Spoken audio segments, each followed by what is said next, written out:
Hello guys, welcome to my kitchen channel. आज આપણે બનાવવાના છે એકદમ સુપર ટેસ્ટી એવો નાસ્તો।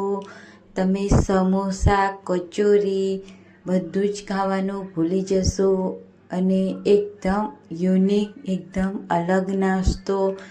તમે સમોસા જ બનાવશો આ રીતે તો ખૂબ જ ટેસ્ટી એવા બનીને રેડી થશે।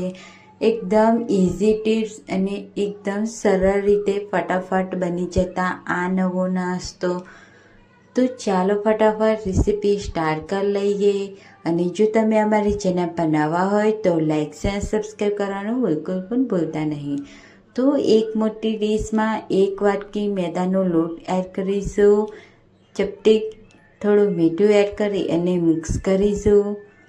થોડું પાણી એડ કરી અને એકદમ સરસ રીતે ડોને તૈયાર કરી લઈશું। થોડું પાણી એડ કરવાનું છે, નહીં તો લોટ ઢીલો થઈ જશે અને એકદમ સરસ રીતે નહીં બને।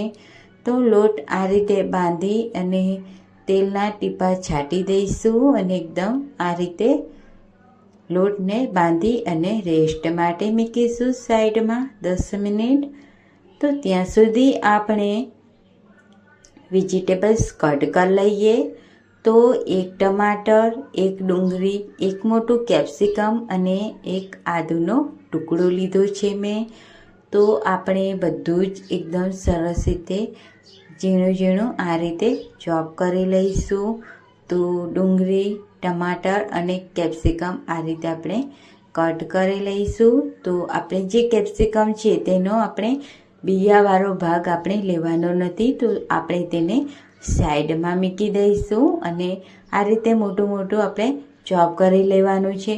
હું ચોપરમાં એકદમ સરસ રીતે ડુંગળી, ટામેટું, કેપ્સિકમ, અદરકનો ટુકડો આપણે એડ કરીશું અને આ રીતે ચોપરમાં ડુંગળીને પહેલાં ચોપ કરી લઈશું। બધું અલગ ચોપ કરવાથી એકદમ સરસ રીતે ઝીણું એવું ચોપ થાય છે। ટમાટરને આપણે લાસ્ટમાં ચોપ કરવાનું છે, તેમાંથી પાણી નીકળે છે જે ટમાટરનું હોય છે તે, એટલે આપણે તેને લાસ્ટમાં તેને ચોપ કરીશું। તો આ જ રીતે હું બધું જ ચોપ કરી લઈશ। તો તમે જોઈ શકો છો કે મેં બધું જ એવું ચોપ કરી લીધું છે। તો હવે આપણે ગેસ ઉપર તપેલી મૂકી તેમાં 1 ચમચી જેટલું તેલ એડ કરીશું અને આપણે જે ચોપ કરેલા વેજીટેબલ્સ હતા તેને એડ કરીશું।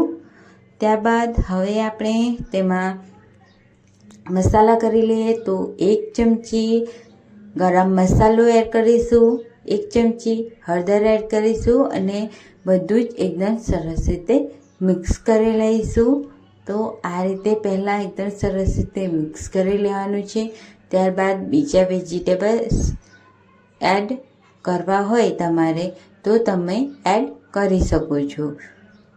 તો હવે આપણે તેમાં 1 ચમચી મીઠું એડ કરીશું, 1 ચમચી આપણે તેમાં કાશ્મીરી લાલ મરચું પાવડર એડ કરીશું અને 1 ચમચી આદુ મરચાંની પેસ્ટ એડ કરીશું અને 1 ચમચી ઉપરથી જીરું એડ કરીશું। ખૂબ જ ટેસ્ટીઓ આ નાસ્તો બનીને રેડી થાય છે। તો આપણું બધું જ એકદમ સરસ રીતે મસાલા સોફ્ટ થઈ જાય એટલે આપણે તેને સાઈડમાં મૂકીશું। તો હવે આપણે લોટને જોઈ લઈએ તો આ રીતે એકદમ સરસ રીતે બની ગયો છે। તો હવે આપણે તેના 2 ભાગ કરી દઈશું અને હવે આપણે એક લો લઈને આ રીતે આપણે મોટી રોટલીની જેમ વણી લઈશું।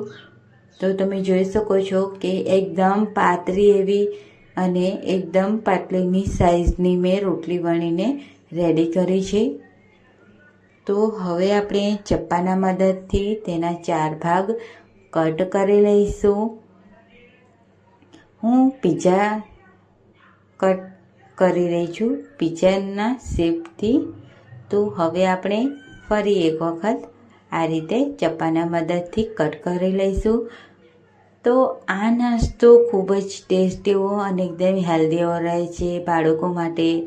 તો તો જરૂરથી ટ્રાય કરજો. બાળકો માટે ખૂબ જ ટેસ્ટીઓ અને ઉપરથી ક્રિસ્પી અને એકદમ ફૂલેલો એવો આ નાસ્તો આપણો બનીને રેડી થાય છે. તો આ રીતે આપણે ભાગ કરી લીધા છે ત્રિકોણમાં. તો હવે આપણે તેની ઉપર બીજો ભાગ આ રીતે મૂકી અને પ્રેસ કરી અને એકદમ સરસ રીતે બનાવી દઈશું. તો આપણે બધી જ બાજુ કિનારીથી પ્રેસ કરી લીધું છે. તો તમે જોઈ શકો છો કે એકદમ સરસ એવો આપણો નાસ્તો આ રીતે બનીને રેડી થયો છે. સ્ટફિંગ ઠંડુ હોય ત્યારે જ આપણે આ રીતે એડ કરવાનું છે, નહીં તો આપણા જે આ નવી રીતે સમોસા એકદમ હેલ્ધી સમોસા બગડી જશે.